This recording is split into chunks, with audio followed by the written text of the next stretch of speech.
Apostolice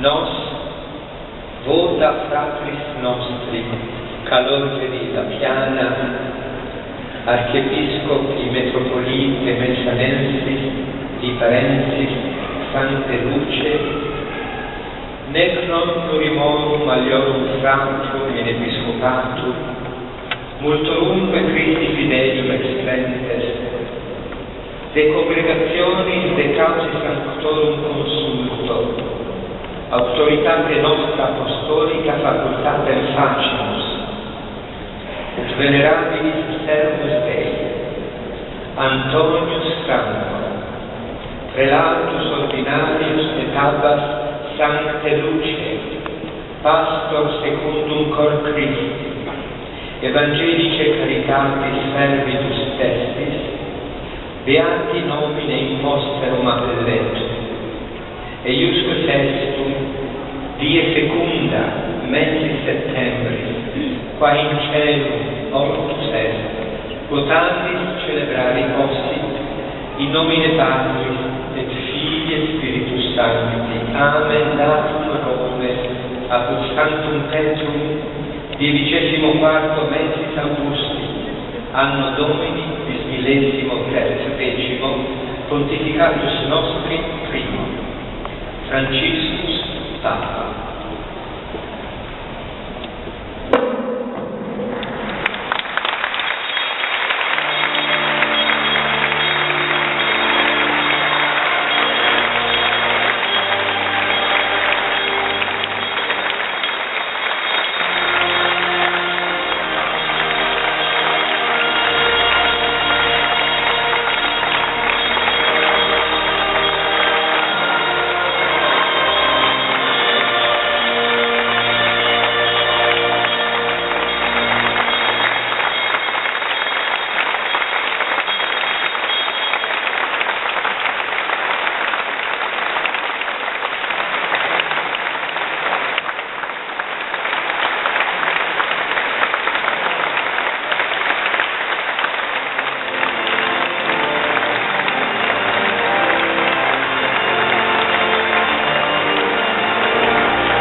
In quel tempo Gesù disse ai suoi discepoli: io sono il buon pastore dà la propria vita per le pecore.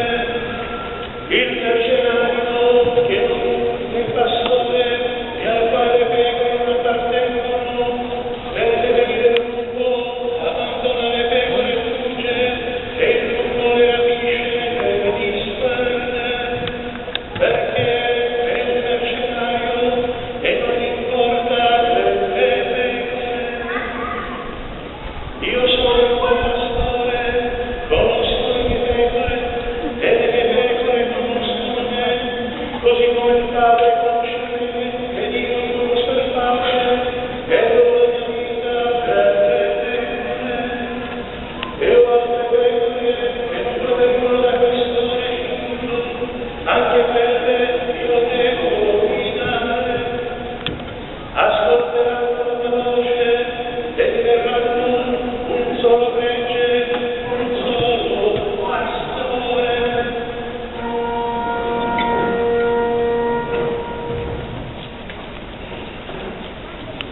Parola del Signore.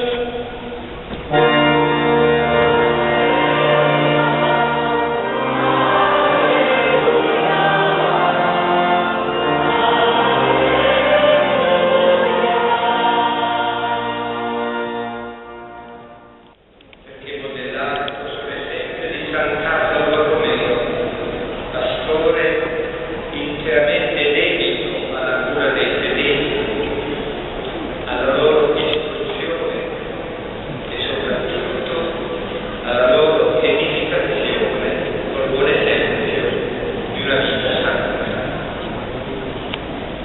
C'è da notare che la diffusa fama di santità del nostro beato è giunta intatta e viva fino a noi.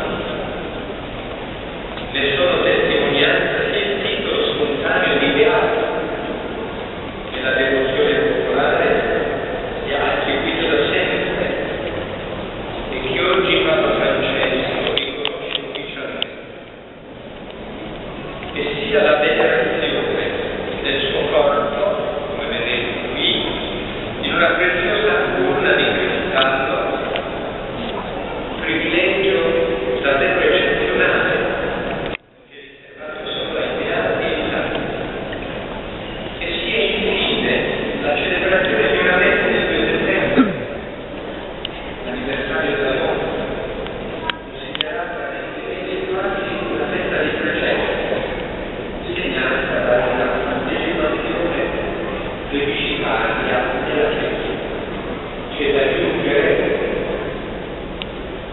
che il processo di beatificazione iniziato da poco più di 10 anni dalla morte del nostro beato ha subito 7 interruzioni e si è concluso felicemente solo in questi ultimissimi anni.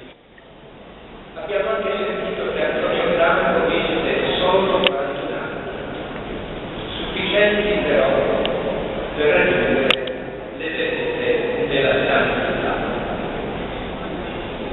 Laureatosi in Sobe Iure, non vuole esercitare la sua professione di avvocato, perché nei tribunali, come diceva lui, spesso la giustizia viene modificata, perché, sono sue parole, parlano più i codici dell'interesse, i paragrafi degli ordini, i gesti delle affezioni, che il bilancio, la strea, la sega e la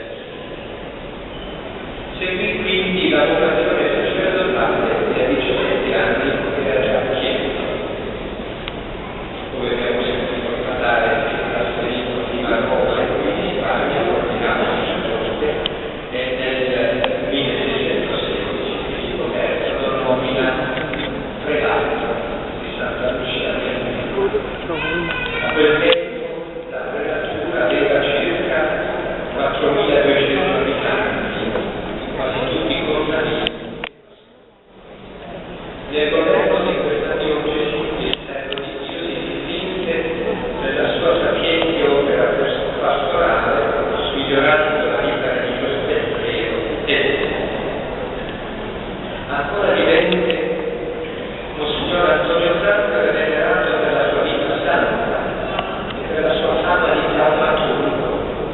con interventi prodigiosi a favore degli ammalati e dei contadini.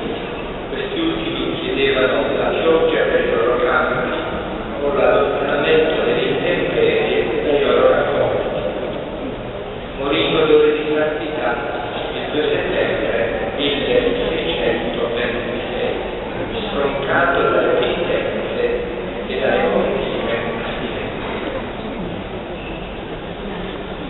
Il Gesù beato si distingue da noi per l'eroicità delle sue virtù, e cioè per l'eccellenza della sua vita di fede, di speranza e di carità. Come si manifestava la sua fede? Si manifestava nello studio, nella meditazione, nell'assimilazione della parola di Dio, nella preghiera continua, nella celebrazione e nell'adorazione dell'Eucaristia, nella filiale devozione alla Madonna, nell'impegno per la catechesi e per l'istruzione religiosa dei piccoli, degli sposi, dei grandi. La sua eroica speranza poi è testimoniata dal distacco dalle realtà terrene, dal mondo. Lui era un nobile, dalle sue attrattive, dall'orientamento costante alle realtà celesti, alle cose di lassù, tenendo presente il detto della scrittura: non abbiamo qua giù una città stabile, ma cerchiamo quella futura. Fede e speranza erano alimentate dalla sua carità eroica. Un biografo scrive: ardeva tanto di carità che né in sé, né gli altri, né negli altri voleva un'azione che potesse essere censurata alla prova dell'amore. E aggiungeva che il nostro beato puniva severamente ogni parola che non fosse modesta, ogni gesto che non fosse purificato dalla fiamma della carità, per diventare oro pregiato e altissima caratura. La carità lo rendeva delicatissimo di coscienza.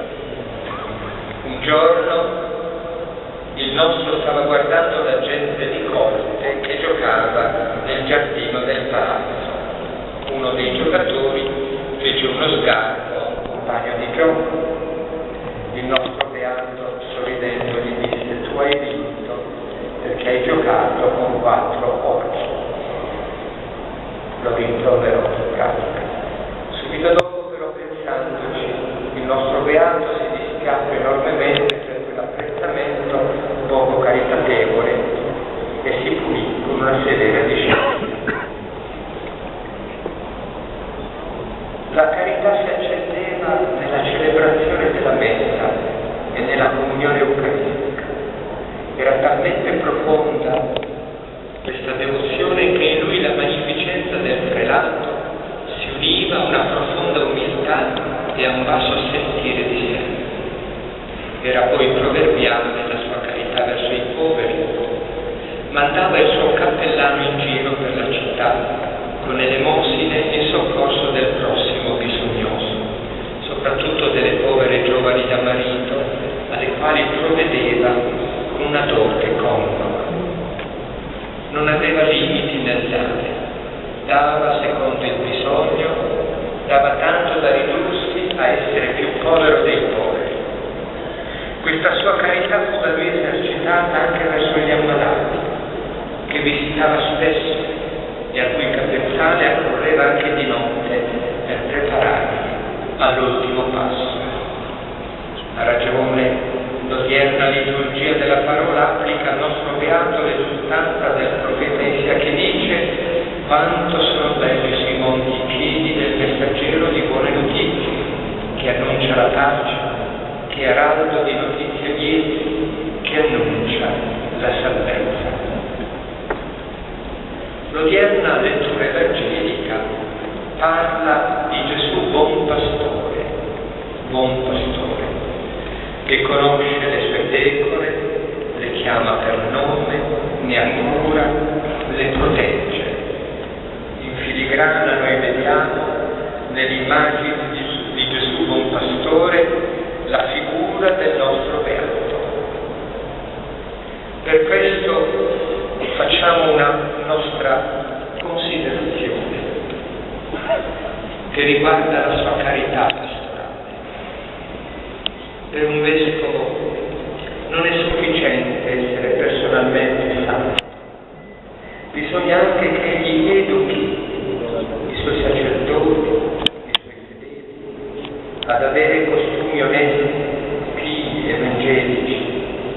Ebbene, il nostro beato spese gli ultimi anni della sua vita proprio alla formazione del popolo di Dio, alla cui santificazione contribuì con i sinodi diocesani annuali, con le ammonizioni emesse con prudenza e avvertenza, con le solenni feste religiose, con la preparazione e la frequenza ai sacramenti, con le visite alle chiese, ai monasteri, agli ospedali, alle confraternite, con l'istruzione civile e religiosa dei piccoli, con l'istituzione di scuole per i giovani e le giovani.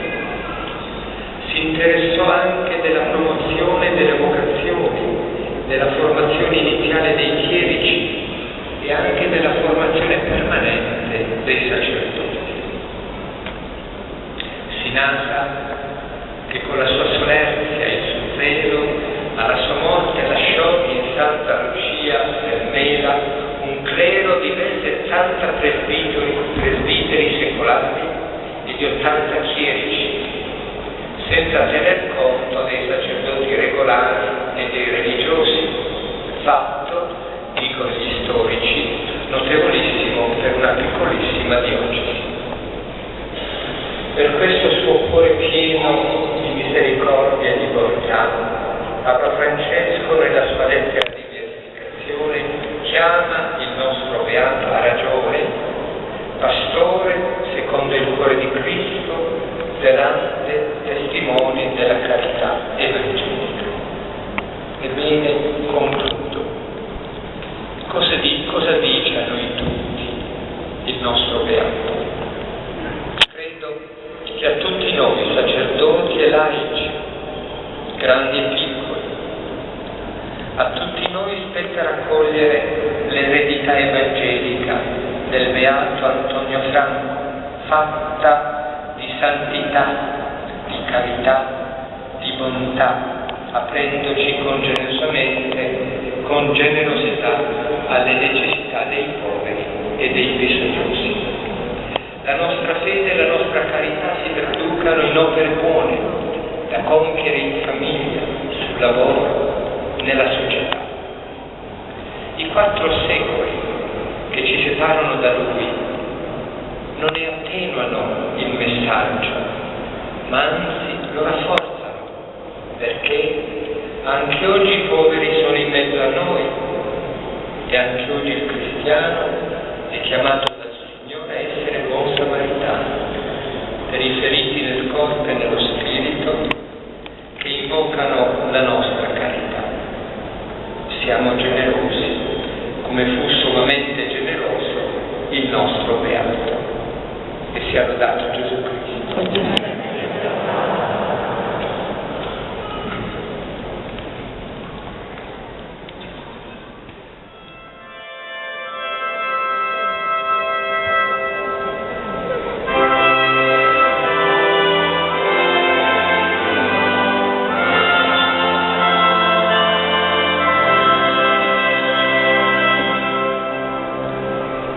Credete in Dio, Padre Onnipotente, Creatore del cielo e della terra.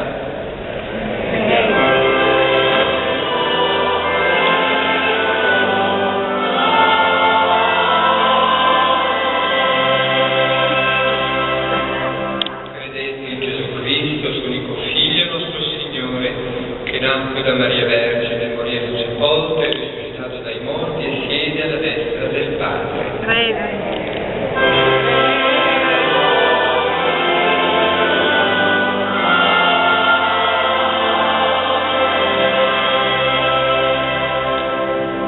Credete nello Spirito Santo, la Santa Chiesa Cattolica, la comunione dei santi, la remissione dei peccati, la risurrezione della carne e la vita eterna.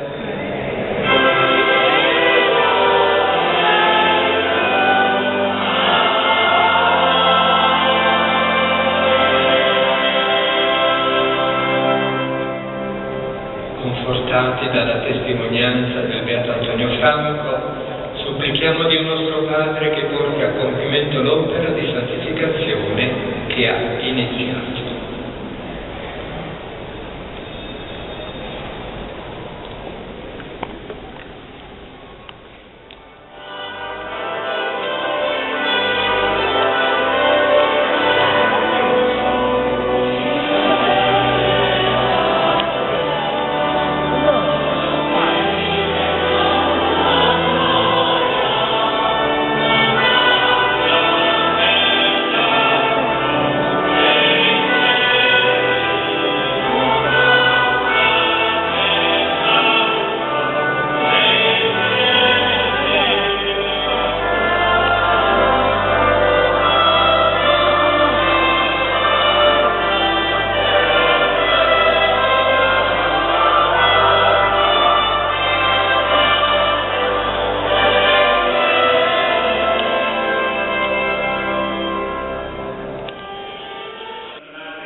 E da un confine all'altro della terra offra al tuo nome il sacrificio per te.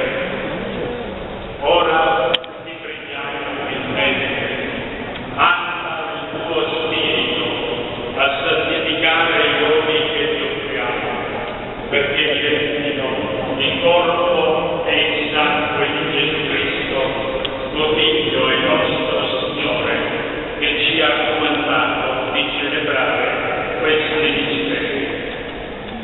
Nella notte in cui fu tradito, egli prese il pane, ti rese grazie con la preghiera di benedizione, lo spezzò, lo diede ai suoi discepoli e disse: prendete e mangiatene tutti, questo è il mio corpo, offerto in sacrificio per voi.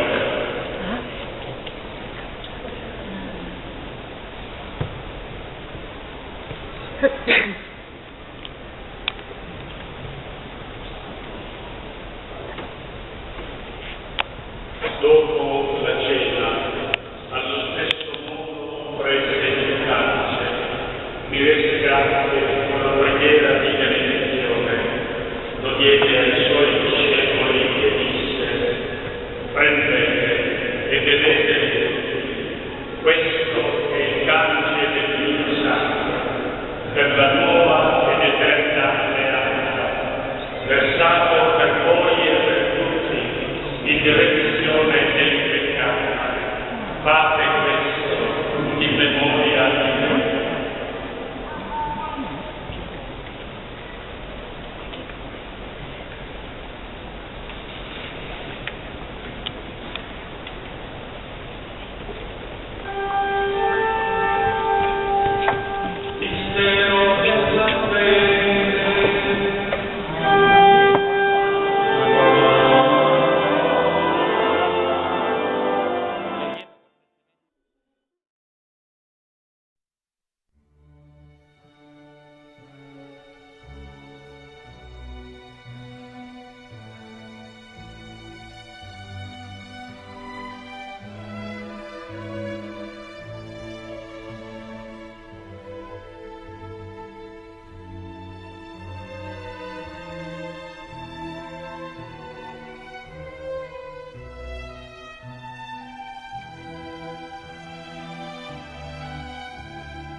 Da lui tanto atteso e invocato.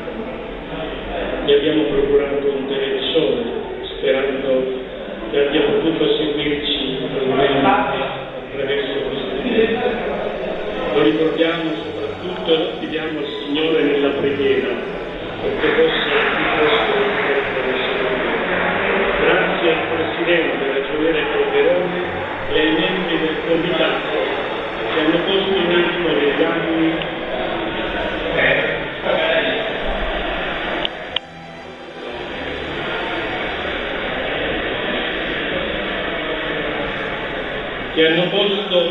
atto negli anni diverse attività per far conoscere e divulgare la figura e gli insegnamenti di Monsignor Antonio Franco.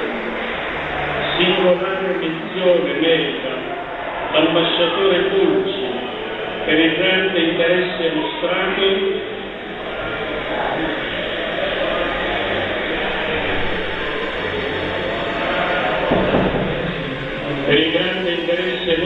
e il generoso sostegno assicurato in tutte le fasi dell'iter della beatificazione.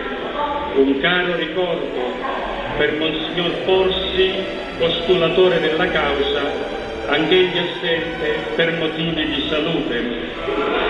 Desidero esprimere gratitudine e riconoscenza ai membri della Commissione, tra quelli non ancora citati, Don Impalà, Don Turrisi, il signor Sindaco di Santa Lucia, Don Scimone, commissione presieduta dal Vicario Generale Monsignor Carmelo Lupò, che ha lavorato con vero zelo e competenza per la preparazione e la realizzazione di questo momento di grazia. Grazie ai tecnici,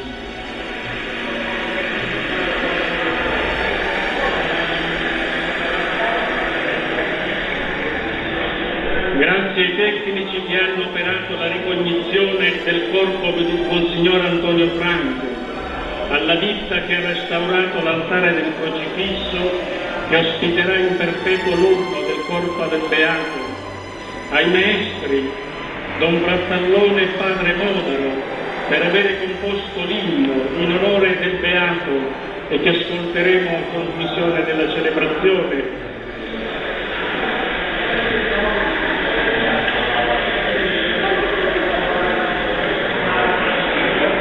Ai maestri Lombardo, Padre Lombardo, signor Cannata, signor Benedetto e tutti i membri del coro che hanno lavorato con questo caldo estivo di agosto.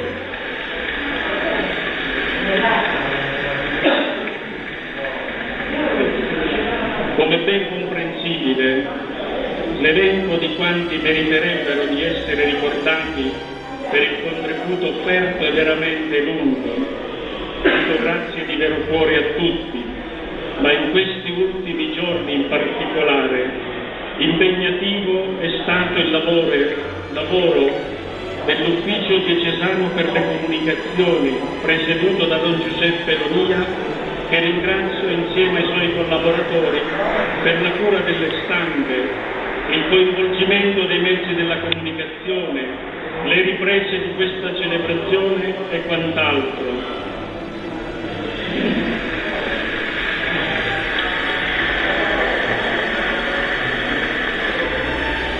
Non posso infine non ricordare, insieme ai liturgisti e a quanti ci hanno aiutato in questa celebrazione, i seminaristi, ricordare Don Domenico Mirabile, mio segretario cerimoniere, per la passione e il grande sacrificio di questi giorni a beneficio di tutti noi e della comunità diocesana.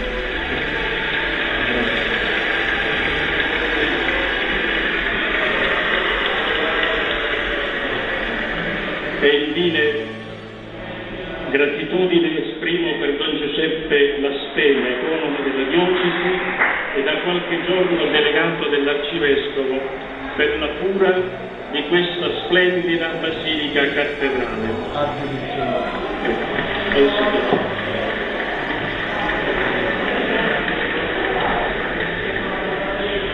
Adesso vi risparmio le mani perché spiego. In questo giorno di festa e di grande gioia invito tutti, in unione con la Beata Vergine Santa Maria della Lettera, nostra patrona, la veloce ascoltatrice, magnificamente rivestita con questo manto in oro, invito tutti a magnificare con lei il Signore per il dono della santità di Monsignor Antonio Franco, nostro fratello, immagine viva del buon pastore consamaritano, genuina espressione del Dio giusto e santo, sia per tutti, in particolare per i sacerdoti e i pastori di questa Chiesa, vero modello ed esempio da imitare nella guida amorevole e generosa dei fedeli e nella promozione umana e spirituale delle comunità loro affidate. Sia benedetto il Signore nei secoli dei secoli. L'hanno segnato. Ah, ho capito. Abbiamo sentito in conclusione di questa celebrazione le parole di ringraziamento rivolte dall'Arcivescovo Metropolita di Messina, Lipari, Santa Lucia del Mela, Sua Eccellenza Monsignor Calogero Damiano.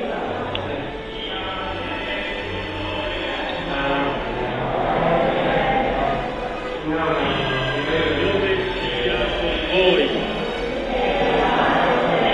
sia benedetto il nome del Signore.